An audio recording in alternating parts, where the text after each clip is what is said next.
Shwmai a croeso cynnes, and welcome to the What's Your Story podcast. I'm James Owen, a Welsh filmmaker and storyteller, and I'm passionate about sharing stories. This podcast is all about business owners sharing their journey, and we'll be speaking with directors, entrepreneurs and creatives from all across Wales to learn from their experiences. We believe everyone has a story to tell. What's your story?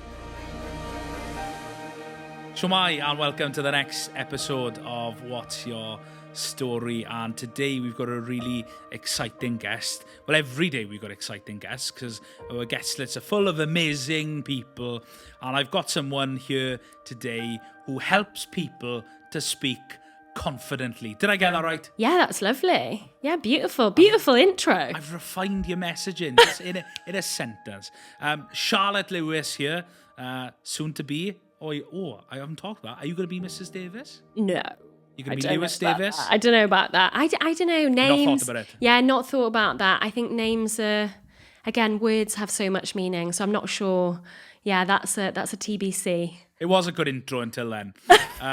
Charlotte does lots of speaking engagements, but mainly her capacity is helping those to get better at speaking publicly. Has a great background in theatre production as a director. Yeah. And really excited to welcome you on. So Charlotte, thank you for coming. For those who are listening and watching, could you maybe sum up what does a typical week look like for you? What does Charlotte get up to? I love that question. A typical week for me.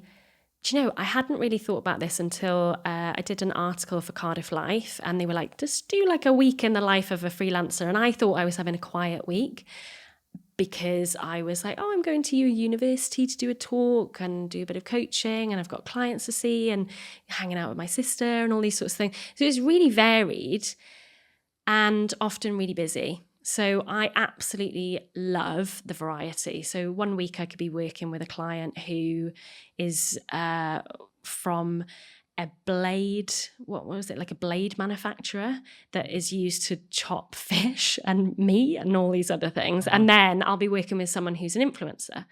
So really, really varied, and also varied in what they need. So some people will be really struggling with nerves and feeling like they need to tackle all the sort of like sweaty palms and shaky hands and all that sort of thing. And then other people are really wanting to refine things like charisma or gravitas and all that sort of world. So it's really varied. It kind of, a lot of it's online, some of it's in person, and some of it's on WhatsApp, just giving the sort of boost, being the sort of Jiminy Cricket on their shoulder, being like, you still got this. Yeah. So yeah, it's really varied. Good. So your coaching can look very different for different people. It really is a bespoke thing where maybe, somebody who's really nervous, you just need to help them with their confidence. But maybe somebody who's really confident needs to think of illustrations to share the message, or little jokes and hooks, and it's all that kind of stuff. Yeah, I do think there's typically two camps of people. So there's the ones who are terrified to do this, or that's in varying degrees of, I'm kind of nervous, or I'm really nervous, or whatever. And a lot of that is around, okay, let's look at what the nerves are trying to tell you. What do we need to do to help get you out of your shell, or help to calm your nervous system, all that sort of thing. And then on the other side of the scale, there's people who have some pilot hours under their belt. They've done presentations and talks and speeches or podcasts. And now they're looking at, okay, how can I refine my message? How can I engage the audience? Maybe they've not even thought about the audience before. So it's like, okay, how can I connect to what they want? And so they're the two kind of camps that I work with often. Great. I'm sure there's a lot we can unpack, and for the listeners can really learn something about maybe top tips, how they can speak more confidently just by some of the sound bites you can share. And I love what you do, but it's taken you a long time to get to where you are. And growing up, did you ever think you'd be a coach? Was that your aspiration, your desire at a young age? Gosh, that's such a good question. Do you know, there's a really funny story that I thought about. When people think about like their origin stories, I remembered that, and I spoke about this recently at an event, when we were doing like a Christmas show in school. And I remember I was devastated because I wasn't cast as anything kind of quote unquote important. I was like carol singer number 3 or something like that. And I was gutted. And someone was being coached by one of the teachers to be louder, to be more extroverted, to get the audience involved. I remember them saying, come on, like more energy and whatever. And I just remember thinking, that's too abstract. They're not going to get that. And this was in primary school. And so I like ran onto stage and said, she means like this. And then like was very demonstrative, and they were all just a bit shocked that I'd done that. I kind of came back off stage and they were like, oh, well, Charlotte's going to take your part. And I was like, no, it's not about taking your part. I just hated that they couldn't find the route to communicate with each other and understand and unlock. How old were you then? I think I was something like 7. I don't think I was even 7. It must have been like 6. Yeah. But you were aware that the instruction from the teacher was abstract and vague. Yeah. And you saw the specificity. Yeah. I can't even say the word. Yeah. You knew that specific instruction that to get them to do the part or say the line. Yeah. And to help them feel like they could. That was an important thing. So years later, I studied drama and I did love performing. We talked about this earlier, in those sorts of, younger years. But I remember there being a time where we were doing a show, I think it was A-level sort of level, and a couple of the performers weren't getting something that the director was saying. And I just sort of whispered something like, oh, maybe think about X, Y, Z. And it unlocked it for them. And they just blossomed on stage. And I thought, wow, that's really powerful. So that's what took me down the route of directing, first of all, is because I thought that's what a director was. And as I went on to university, I directed my first shows there, absolutely fell in love with it. The amazing writer, Philip Ridley, was my first reference, which was like unbelievable. And then I went off to Birkbeck and studied it at master's level then. Yeah. So to those who maybe don't maybe appreciate or don't have a lot of interest in theatre production, what's the job role of a director? Gosh, yeah. I guess the shorthand is like the boss of the production.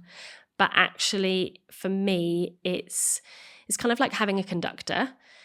So you have everyone who's super, super skilled in their parts. Like a conductor doesn't know how to play the drums, the violin, the cello, everything, but they know how to unite the orchestra and to bring out the best in them. And that's how I've always seen it, is that they're the kind of conductor. So they've got the vision, they've got the feel of the play going through them, and they're constantly thinking, okay, how can we bring this to life every night?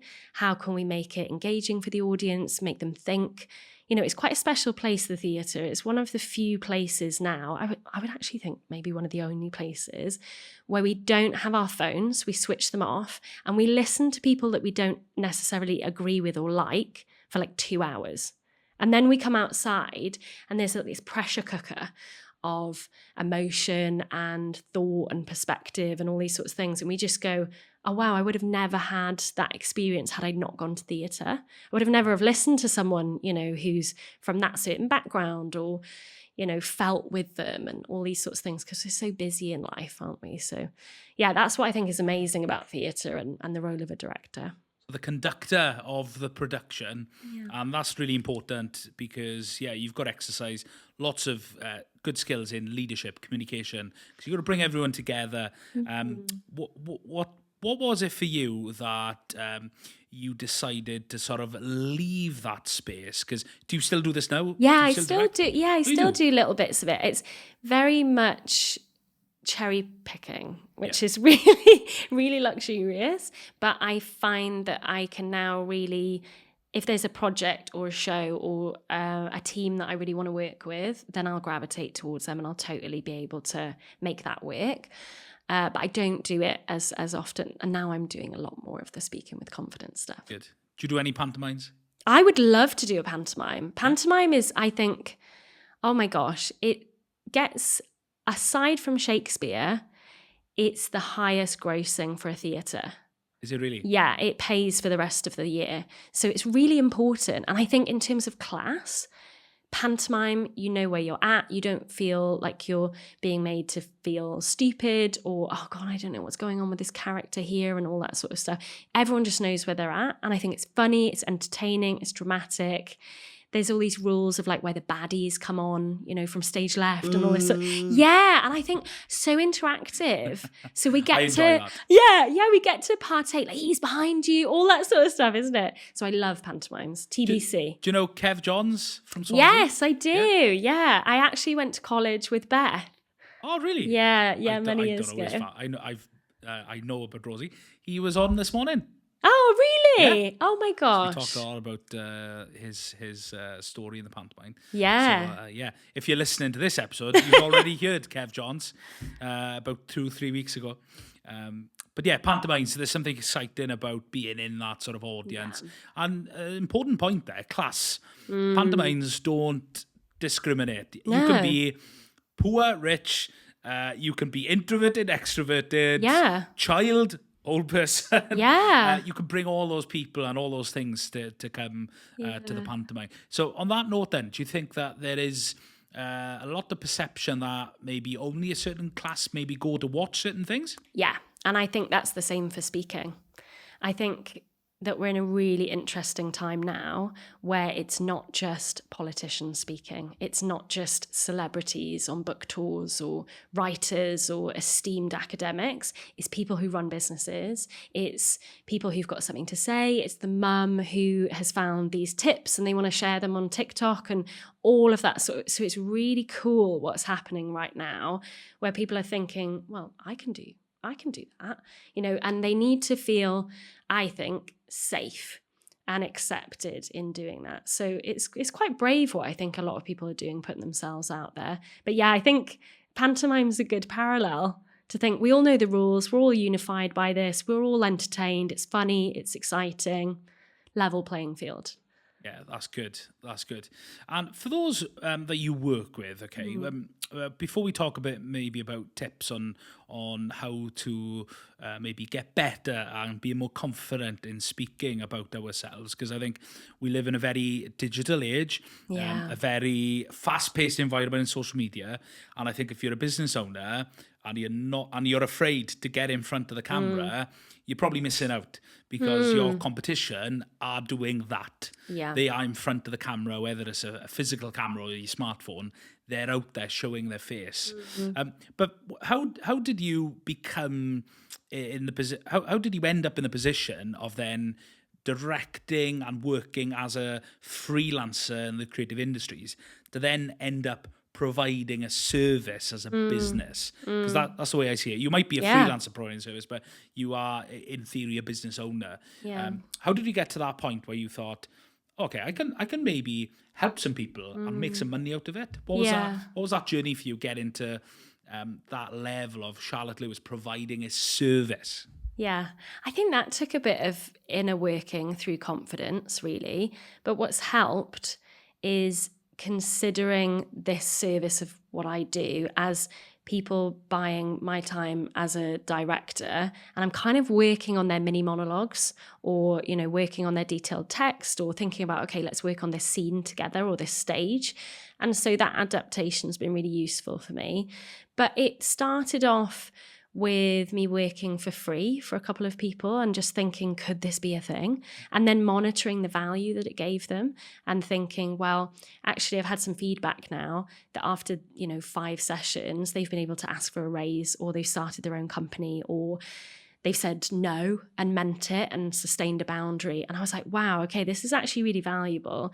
And so I was working with a coach who was really great from a spiritual point of view. I believe in Dharma, which is the kind of reason for why you've been put on earth and how you can serve people at your greatest. So I was interrogating that a little bit. And then what is Dharma, the term? Dharma is from yoga, basically. Okay. So it basically means like your purpose or your North Star of like why you're here. What have you got to, what's your life's mission, if you like? And I was feeling like I wasn't really living that. So you can kind of sense when you're styling around it and thinking, well, I know that this helps people, but is theatre the only way? And XYZ. So that was already going through my mind with one coach who did brilliant work from a spiritual point of view. And then I will never forget, I was recovering from COVID. It was something like January the 6th. It was 3 years ago. And I got on a call with a business coach called Robert Firth, and we just talked about it from, the perspective of like, oh, I think that this could help people. Could I turn it into a business? And we worked together on that. So in year 1, I was still straddling the two, directing and working in this way. And then in my second year, I tripled my income. I worked really hard. I just gave it my all and thought, yeah, okay, I can make this a thing now. And now the year after that has been about reflection. How can I help people the most? How can I get them to where they want to be as quick as possible, or in the most expedient way?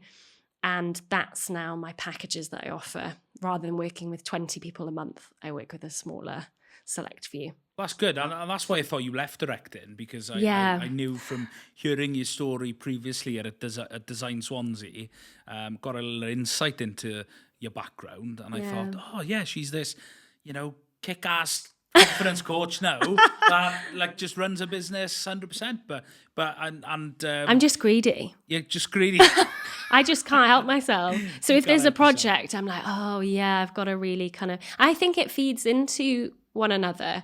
So if I just ran my business and I thought, okay, I'm just going to think from the corporate point of view, I think I would lose some of the creativity, my background as a yoga teacher as well, and all of that realm. So I still go to yoga classes, I still do training, I still develop that kind of muscle, because I think it all funnels into my business then, and it doesn't become absolutely, yeah, it's getting you to perform at the best. Yeah, ultimately. Yeah. So interesting. You've discussed this concept of the business coach.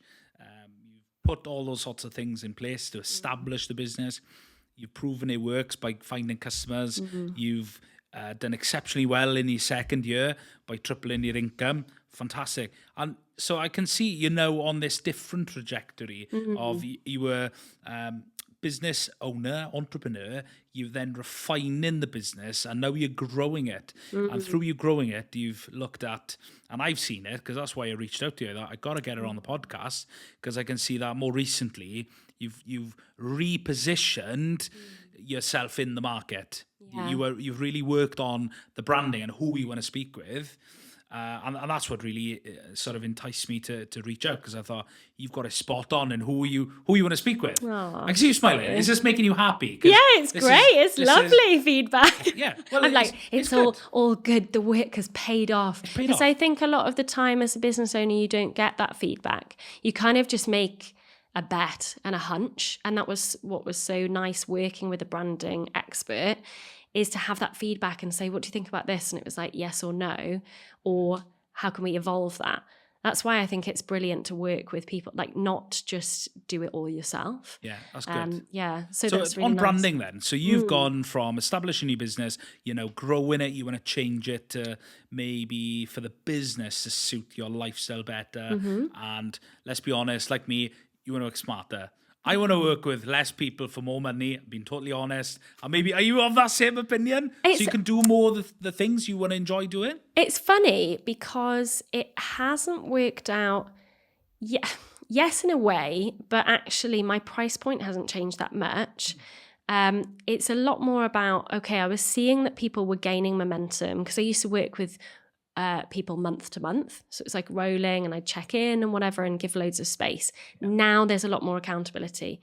So you work with a smaller group of people, but almost once a week, or for longer sessions, shorter sessions. And it really depends on their goal. So I'm really flexible. For one client who had a talk coming up in New York recently, we did a 2-hour session, because I know what it takes to get performers ready. We have rehearsals 10 till 6 every day for 4 weeks to do a play.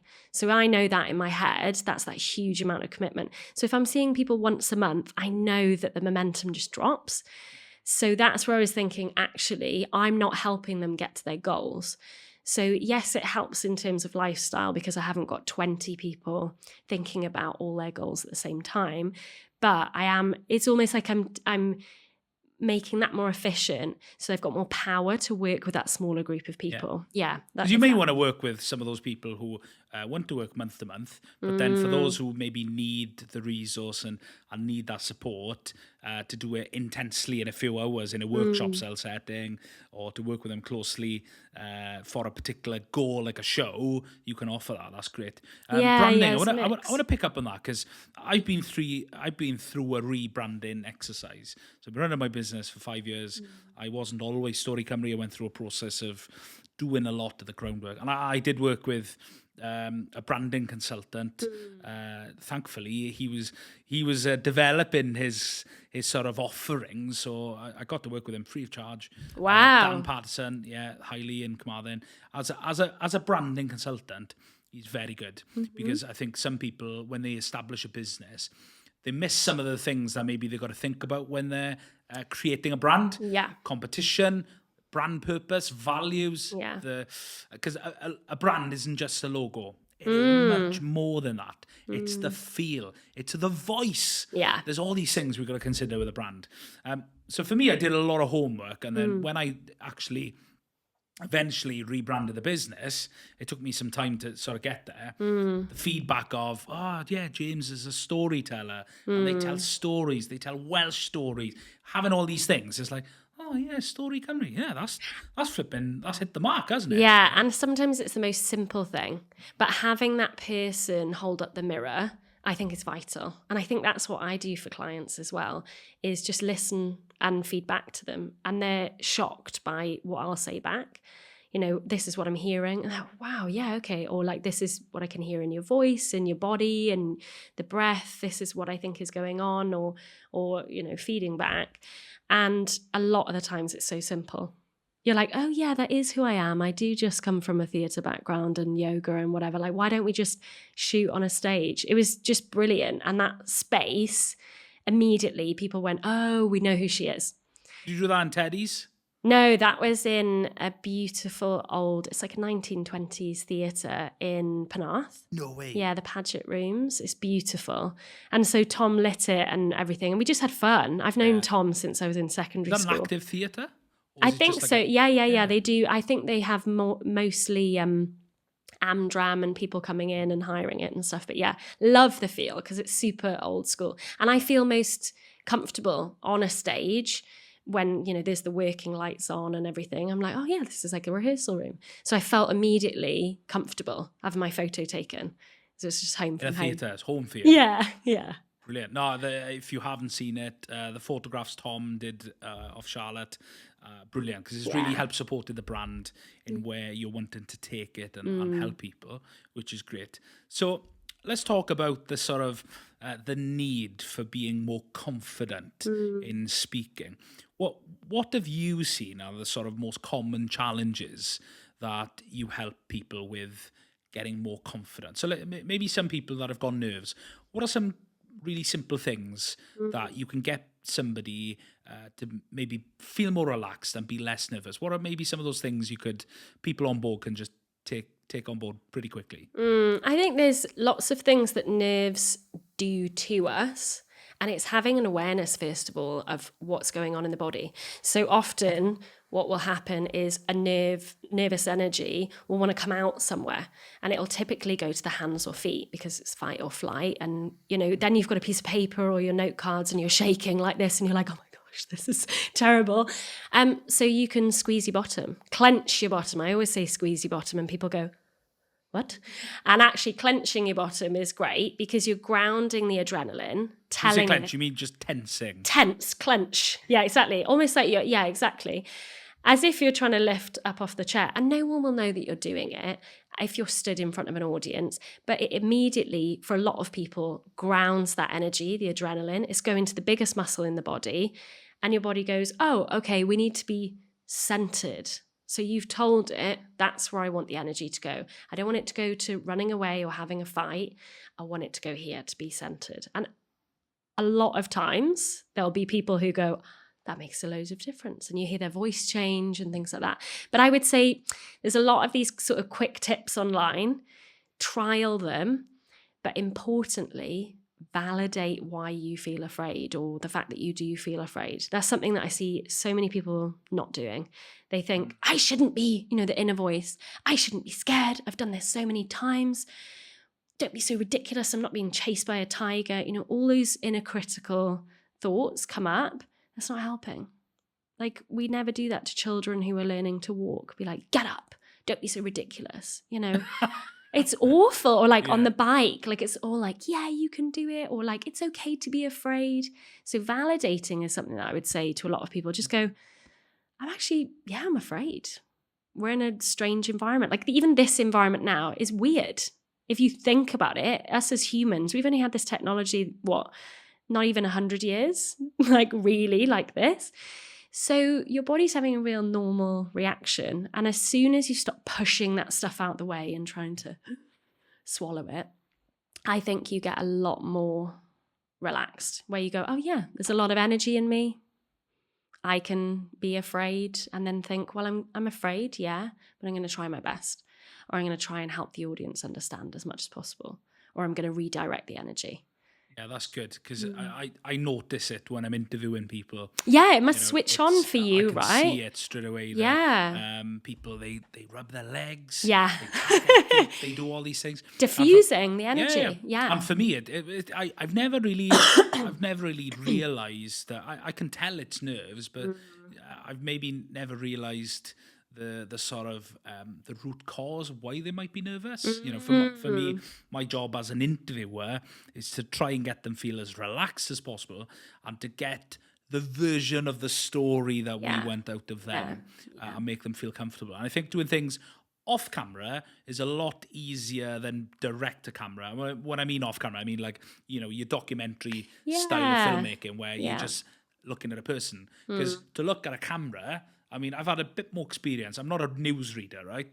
But I've gotten used to it over the years. Yeah. But to get somebody to talk direct to camera and they've never done it before, it is a frightening experience. Yeah. If you speak to a human being, Yes. all of a sudden it becomes more natural. And a lot of the time I just say, well, pretend you're talking to me in a coffee shop. Yes. And I think, again, this is a really normal reaction to look down an inanimate object lens. And you're not thinking, I'm looking down a camera lens. You're thinking about all the people that could be watching this. So you're thinking about all the people who will judge you, all the people, who does she think she is being on a podcast?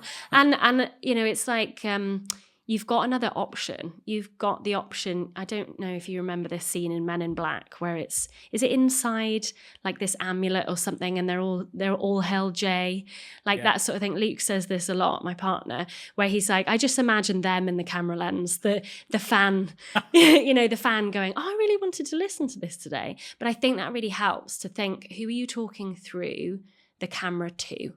So who is the person on the other side? So if you're advertising your business, you're a holistic therapist, are you talking to the person who's scrolling at 4 a.m. that's like, I do not know what's wrong with me, rather than all the people you went to school with who are going to judge you?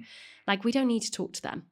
Yeah, I think is a big lesson. So yeah, and the people behind the camera are so useful, because you just think, well, I'm talking to a nice human who's normally like, you're doing great, a friendly person. Encouraging. I'll tell you a quick story. I recently did a case study for a local university. This is a client of mine, so I'm going to try and anonymise that. And we did a case study for a university, and it involved several people. And one of the people, the individuals involved in this case study, was a farmer. Okay, and this was all in around circular economy. We went to film this guy, right? And he was absolutely terrified at the thought of being interviewed. And this wasn't even the camera, right? This was direct to me, who was interviewing him at the time. And it was a big moment of reflection, because for the first time and I felt like a failure that day, in all honesty, because the first time in over 5 years of running my limited company, I've never failed to capture somebody in an interview. And this guy just froze. He absolutely froze with the cameras recording. And he failed. And he literally walked off. He said, sorry, I can't do this. And this guy was an engineer, a fantastic, really talented guy who had created a really innovative product in that sort of space of recycling, repurposing material, right? It was a fantastic thing. And, I kind of knew the reasons why he wasn't feeling relaxed and confident. One of the first questions we asked him was, let me think. It was something along the lines of, how does this implement, or what strategies are you going to implement within the circular economy in your business? It was a really academic heavy question. Yeah. Talking to a simple farmer, it flew over his head. So unfortunately I wasn't in control of the questions. Yeah. I wasn't in control of preparing him and building rapport with him. And I just, driving home, I was just so gutted. I still got paid for that day of filming, which was lovely, right? But I was like, that's never happened to me. Because for someone who has a skill set in interviewing people, you want to sort of make them feel relaxed, make them feel confident. And for the first time ever in my business, I was like, I kind of learned from it, well, it wasn't my fault. They should have done a better job at, preparing the individual, the contributor, right? There's a lot of preparation you need to do on that part. But for me, I was like, oh, blinking heck, like, what's going on here? Yeah. And sometimes it can just be that day. It could be a bad day. Yeah. And it's really interesting because I do periodically work as a performance coach on sets. And I think it's really valuable, especially with people who don't normally talk to camera and don't use a teleprompter and all these sorts of things. And it's just all put on top of them, and they're thinking of all their limitations rather than all they can do. And actually at that point, if you're behind the camera and you need to do your job too,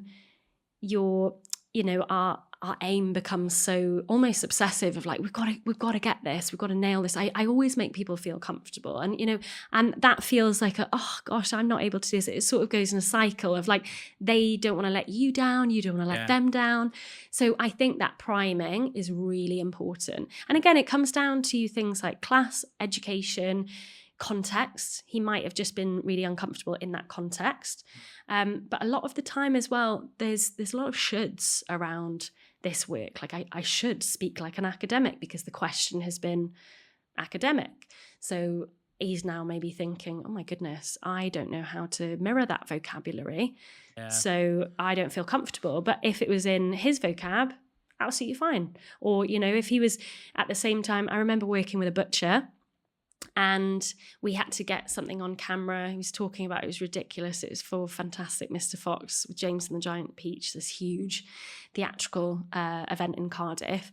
And we had the camera on him. Same thing happened. Really charismatic guy, amazing speaker. As soon as the camera went up, it was like, I don't know what to do. And I really recognized it. So I said, can I give you a bit of advice?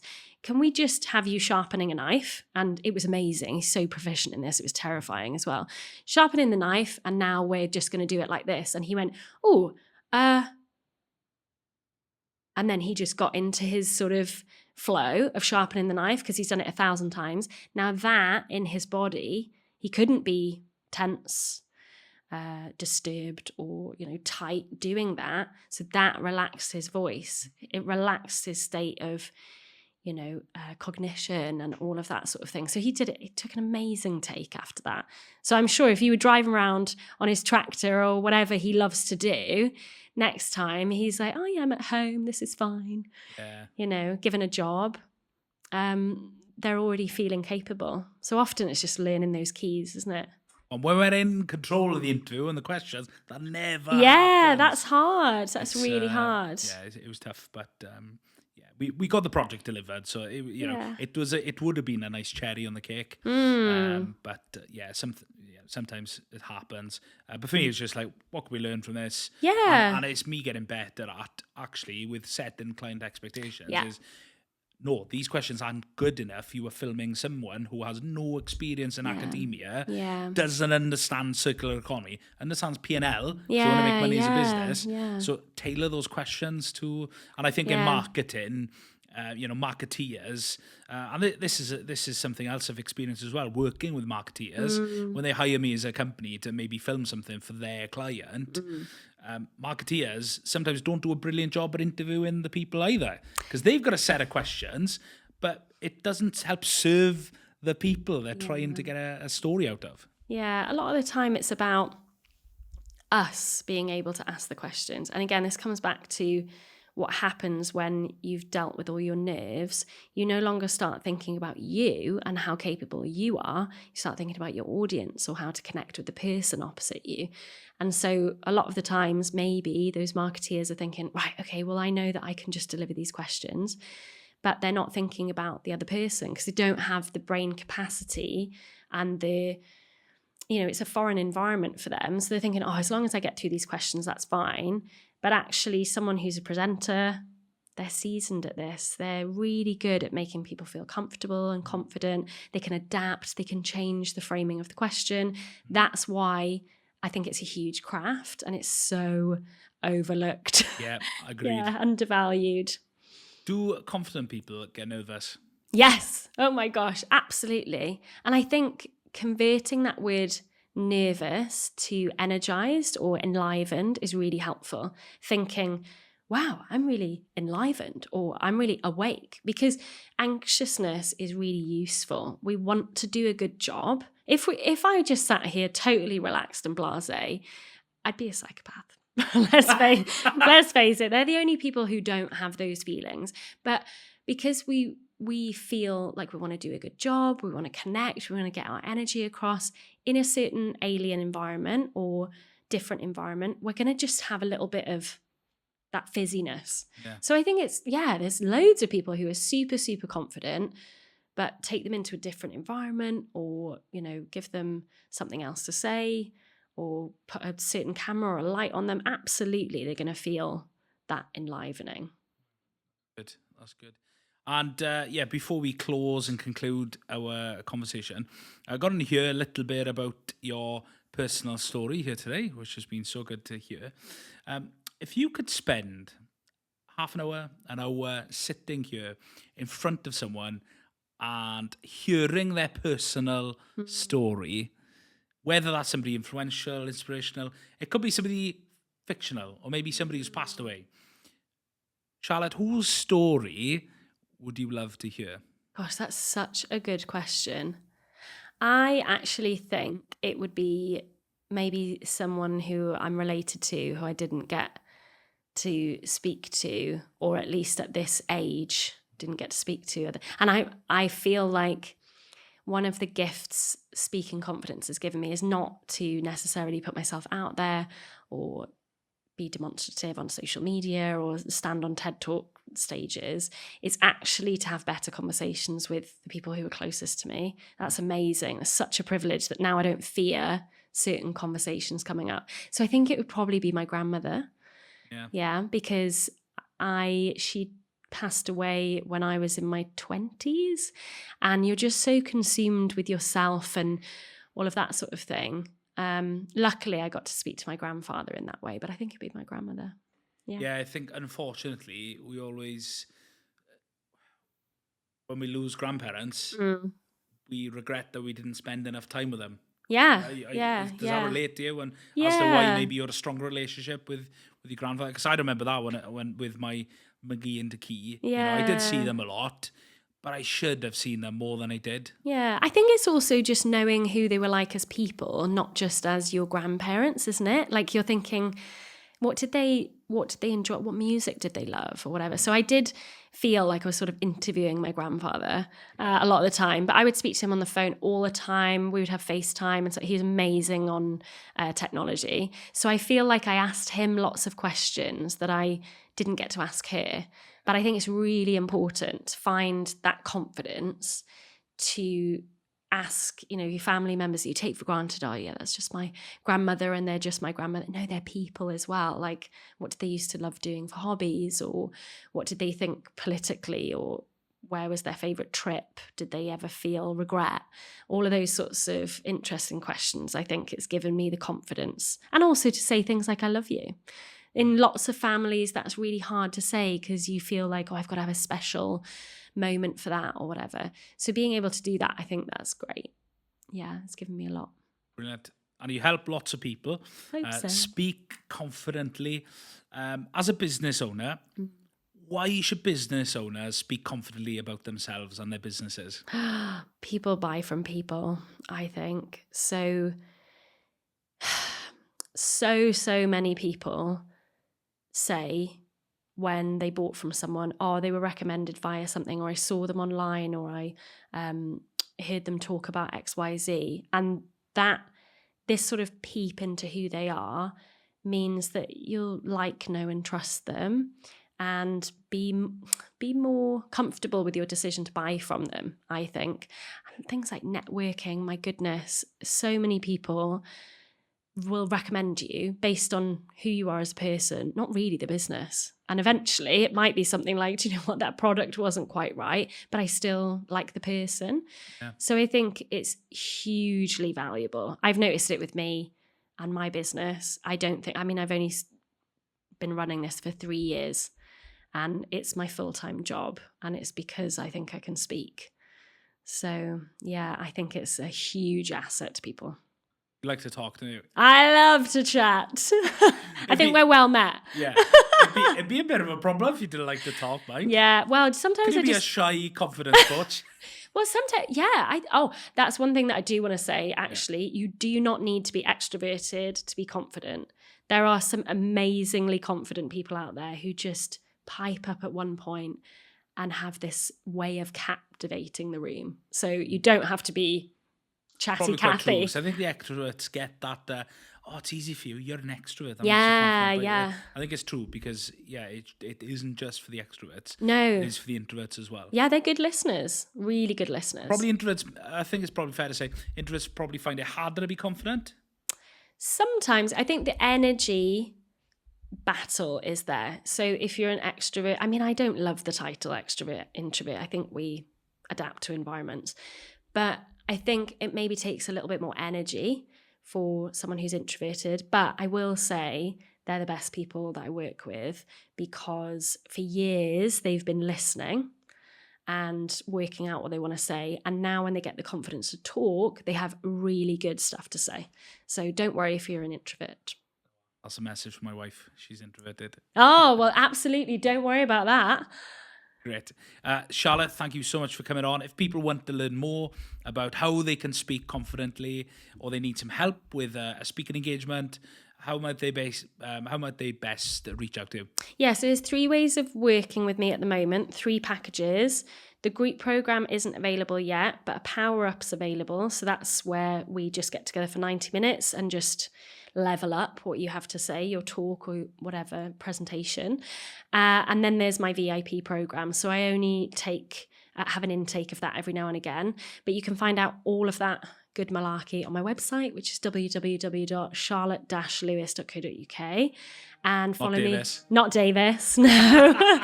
And they can follow me on LinkedIn, Charlotte Lewis, and Instagram. I'm at Charlotte Speaking Confidence, I think. I hope you tag me in here. I can't remember. Charlotte Lewis, something like that.